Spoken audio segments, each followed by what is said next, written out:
Hey guys, this is Andrew, and this is why we're fat.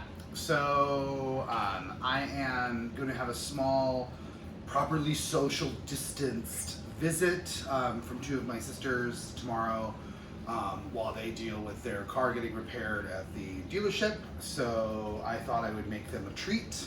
So I'm going to make them a Boursin Cheese and tomato tart to take home. Super simple to make, sounds super fancy, but it's not. So we've got a couple of vine fresh tomatoes. You can use green tomatoes, you can use heirloom tomatoes. This just happens to be what I have. A block of Boursin cheese, Boursin cheese is a kind of like to be honest with you, it's a cross between like an herb situation with cream cheese, but it's a little tangier than cream cheese. But I let it sit out. It's also a little crumblier than cream cheese. Not as smooth, but it's super tasty. It's probably one of my favorite cheeses. I've got 2 tablespoons of buttermilk we're gonna add in here. If you don't have buttermilk, don't buy it for 2 tablespoons. You can use 2 tablespoons of half and half. I would stick to something with a little body to it though, so you don't want to use like fat-free milk. But whole milk, half and half, 2% if you have to. And then 1 whole egg with yolk and white. I'm gonna break that up. Basically gonna make a little spread. The buttermilk piece helps thin out the cheese because it's pretty thick. And you want to be able to spread it around in the tart. And the cheese, the egg gives it a little stability when it cooks so that it sets into like a kind of a more savory cheesecake situation.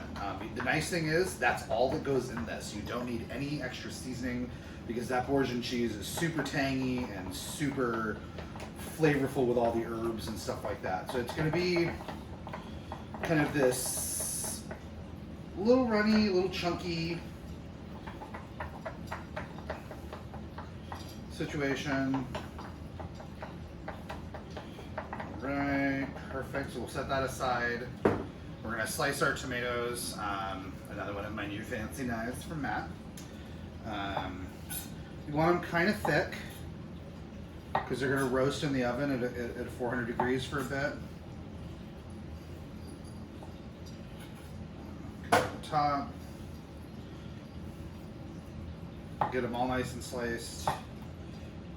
It is super nice to have a knife that is sharp like this because it just makes this kind of work so much easier.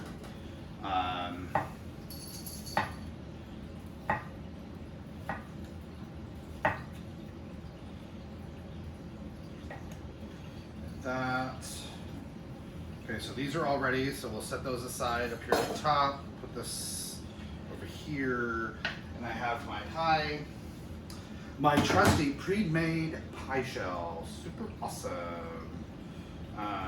It's been sitting out so it's warm enough that I can unroll it without too much issue.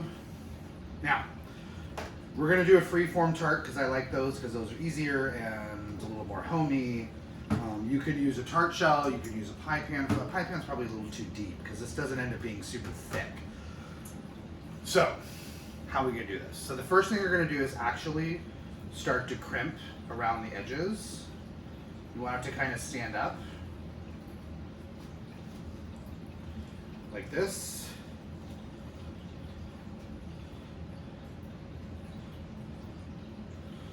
Okay, kind of like you're making a pie, but now you have a space for your cheese mixture.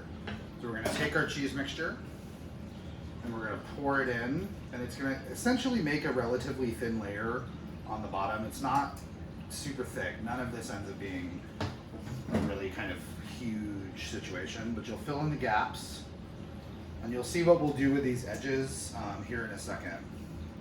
Get it like that. And you're gonna take your nice thick slices of tomatoes and just kind of layer them in.